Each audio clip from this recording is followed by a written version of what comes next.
अस्सलाम वालेकुम। हाँ जी, की हाल चाल है जनाब। वेलकम मेरे यूट्यूब चैनल ते अच्छा अज दी वीडियो च मैं तुहानू चीज़ां दस्सनियां न कि एजेंसी अधीन तरा ते जेह्ड़ा पारमा विच उस कुछ सर्टिफिकेट मंगे न कुछ लोगों कोलों जिन्हां कुछ फिसकाले बनवाए हैं उन्हां कोलों प्रूफ मंगे न कि जिन्हां बंदियां दे तुसीं कुछ फिसकाले बनवाए न ओह् पाकिस्तान विच न और तुसीं सन साबित करो कि ओह् कोई कम्म नहीं करदे, ओह् टोटली डिपेंडेंट न तुहाडे ते। ਹੁਣ ਉਸ ਅਗਰ ਉਹਨਾਂ ਟਾਈਮ ਦਿੱਤਾ ਸੀ, ਅਗਰ ਉਸ ਟਾਈਮ ਦੇ ਦੌਰਾਨ ਤੁਸੀਂ ਉਹਨਾਂ ਨੂੰ ਸਬੂਤ ਦੇ ਦਿੰਦੇ ਹੋ ਤੁਹਾਡੇ ਕੁਝ ਫਿਸਕਲ ਵੈਲਿਡ ਨੇ, ਅਦਰਵਾਈਜ਼ ਉਹ ਡਿਸਮਿਸ ਮਤਲਬ ਉਹ ਉਹਨਾਂ ਕੰਚਲਾਰੇ ਕਰ ਦੇਣੇ ਨੇ। ਹੁਣ ਉਹ ਜਿਹੜੇ ਸਬੂਤ ਨੇ ਉਹ ਕਿਸ ਤਰ੍ਹਾਂ ਬਣਵਾਏ ਜਾ ਸਕਦੇ ਨੇ ਪਾਕਿਸਤਾਨ ਵਿੱਚੋਂ, ਉਹਦਾ ਤਰੀਕਾਕਾਰ ਮੈਂ ਦੱਸਦਾ। ਸਭ ਤੋਂ ਪਹਿਲਾਂ ਜਿਹੜੇ ਵੀ ਤੁਸੀਂ ਪਿੰਡ ਵਿੱਚ ਰਹਿੰਦੇ ਹੋ ਉੱਥੋਂ ਪਿੰਡ ਤੋਂ ਇੱਕ ਹੁੰਦਾ ਆਪਣਾ ਫਾਰਮ ਲੱਭਦਾ ਨਹੀਂ, ਖੈਰ ਤੁਸੀਂ ਆਪ ਵੀ ਬਣਵਾ ਸਕਦੇ ਹੋ, ਕਿਸੇ ਵੀ ਫੋਟੋ ਕਾਪੀ ਵਾਲੀ ਦੁਕਾਨ ਤੇ ਲੱਗੇ ਜਾਵੇ ਉੱਥੋਂ ਵੀ ਬਣਵਾ ਸਕਦਾ, ਜਿਹਦੇ ਉੱਤੇ ਤੁਸੀਂ ਆਪਣੇ ਯੂਨੀਅਨ ਕੌਂਸਲ ਦਾ ਉੱਤੇ ਨਾਂ ਸ਼ਾਂ ਲਿਖਿਆ ਹੋਵੇ, ਥੱਲੇ ਵੀ ਉਹਦੇ ਵਿੱਚ ਤਹਿਰੀਰ ਲਿਖੀ ਹੋਵੇ ਕਿ ਫਲਾਣਾ ਫਲਾਣਾ ਬੰਦਾ ਔਰ ਉਹਦਾ ਰਿਸ਼ਤਾ ਹੈ ਤੁਹਾਡੇ ਨਾਲ ਇਹ ਵੇ ਔਰ ਟੋਟਲੀ ਡਿਪੈਂਡੈਂਟ ਹੈ ਉਹ ਤੁਹਾਡੇ ਕਰਦਾ ਔਰ ਉਹਦੇ ਵਿੱਚ ਉਹ ਕੋਈ ਆਪਣੀ ਜੌਬ ਨਹੀਂ ਕਰਦਾ। ਉਹਦੇ ਉੱਤੇ ਜਿਹੜਾ ਯੂਨੀਅਨ ਕੌਂਸਲ ਦਾ ਸੈਕਟਰੀ ਹੈ ਉਹਦੇ ਸਾਈਨ ਹੋਣੇ ਨੇ, ਉਹਦੀ ਮੋਹਰ ਲੱਗਣੀ ਹੈ। ਫਿਰ ਤਹਿਸੀਲ ਕੌਂਸਲ ਵਿੱਚੋਂ ਜਿਹੜਾ ਆਉਂਦਾ ਉੱਥੋਂ ਸਾਈਨ ਉਹਦੀ ਮੋਹਰ ਲੱਗਣੀ।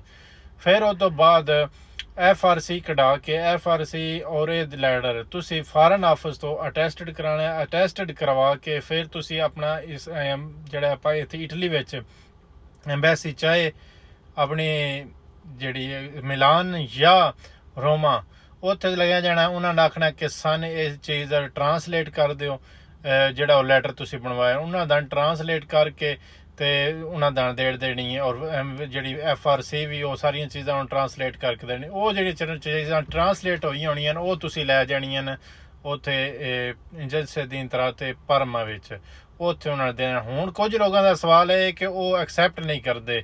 ਉਹ ਹੁਣ ਜਿਸ ਟਾਈਮ ਇੱਕ ਫਾਰਨ ਆਫਿਸ ਤੋਂ ਅਟੈਸਟਡ ਹੋਈਆਂ ਹੋਣੀਆਂ ਨੇ ਔਰ ਮਿਲਾਨ ਐਮਬੈਸੀ ਜਾਂ ਇਸ ਰੋਮਾ ਐਮਬੈਸੀ ਜਾਂ ਪਾਕਿਸਤਾਨੀ ਐਮਬੈਸੀ ਉਹਨਾਂ ਇਹ ਚੀਜ਼ ਡਿਕਲੇਅਰ ਕਰ ਦੇਣੀ ਕਿ ਬਿਲਕੁਲ ਚੀਜ਼ ਵੈਲਿਡ ਹੈ, ਫਿਰ ਇਸ ਗੱਲ ਦਾ ਜਵਾਬ ਹੀ ਨਹੀਂ ਬਣਦਾ ਕਿ ਪਰਮਾ ਵਾਲੀ ਏਜੰਸੀ ਦੀ ਤਰ੍ਹਾਂ ਤੇ ਨਾ ਮੰਨਣ। ਅਗਰ ਫਿਰ ਵੀ ਨਹੀਂ ਮੰਨਦੇ ਤੁਸੀਂ ਵਕੀਲ ਦਾ ਰੁਖ ਅਖਤਿਆਰ ਕਰ ਸਕਦੇ ਹੋ, ਠੀਕ ਹੈ।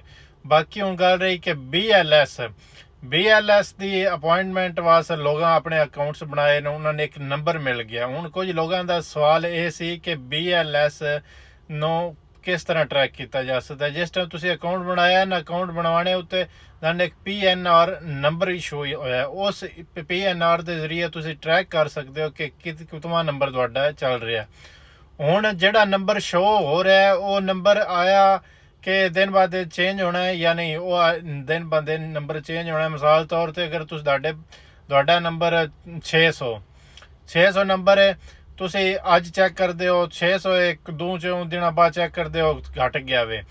ਇਹਦਾ ਹੁਣ ਮਤਲਬ ਇਹ ਵੇ ਕਿ ਬੰਦੇ 600 ਬੰਦਾ ਤੁਹਾਡੇ ਅੱਗੇ ਸੀ, ਠੀਕ ਹੈ, ਕਿਤੇ ਕਿਤਾਰ ਹੈ, ਕਿਤਾਰ ਵਿੱਚ ਲੱਗੇ 600 ਬੰਦਾ ਹੈ, ਉਹ ਦਿਨ ਬ ਦਿਨ ਮਤਲਬ ਘਟਦੇ ਪੈਣ, ਮਤਲਬ ਇਹ ਕੰਮ ਹੋ ਰਿਹਾ।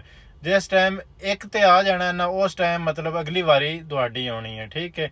ਇਹ ਚੀਜ਼ਾਂ ਨਾ ਜਿਹੜੀਆਂ ਮਤਲਬ ਕਲੀਅਰ ਕਰ ਲਓ। ਅਗਰ ਫਿਰ ਵੀ ਕੋਈ ਕਿਸੇ ਕਿਸਮ ਦਾ ਡਾਊਟ ਹੈ ਤੁਸੀਂ ਮੈਨੂੰ ਕਮੈਂਟ ਕਰ ਸਕਦੇ ਹੋ ਇੱਥੇ YouTube 'ਤੇ, ਇਨਸ਼ਾਅੱਲਾ ਮੈਂ ਉਹਦਾ ਰਿਪਲਾਈ ਕਰਾਂਗਾ। ਅਤੇ ਬਾਕੀ YouTube ਨਾਲ ਜਿਹੜਾ ਸਬਸਕ੍ਰਾਈਬ ਕਰੋ ਅਤੇ ਜਿਹੜਾ ਬੈਲ ਆਈਕਨ ਹੈ ਉਹਨੂੰ ਕਲਿੱਕ ਕਰ ਦਿਓ। ਮੈਂ ਇਸ ਤਰ੍ਹਾਂ ਦੀ ਆਇੰਦਾ ਕੋਸ਼ਿਸ਼ ਕਰਨੀ ਇਨਸ਼ਾਅੱਲਾ ਜਿਹੜੀ ਵੀ ਅਪਡੇਟ ਕੰਪਲੀਟ ਇੱਥੇ YouTube 'ਤੇ ਤੁਹਾਨੂੰ ਦਿੱਤੀ ਜਾਵੇ, ਕਿਉਂਕਿ TikTok 'ਤੇ ਜ਼ਿਆਦਾ ਜਿਹੜੀ ਲੰਬੀ ਵੀਡੀਓ ਹੈ ਨਾ ਉਹ ਫਿਰ ਤੁਹਾਡੇ ਕੋਲ ਪਹੁੰਚਦੀ ਨਹੀਂ ਹੈ। ਉਹਦੀ ਰੀਜ਼ਨ ਜਿਹੜੀ ਉਹਨਾਂ ਦਾ ਐਲਗੋਰਿਦਮ ਹੀ ਇਸ ਤਰ੍ਹਾਂ ਦਾ। ਬਾਕੀ ਬਹੁਤ ਸ਼ੁਕਰੀਆ, ਥੈਂਕ ਯੂ।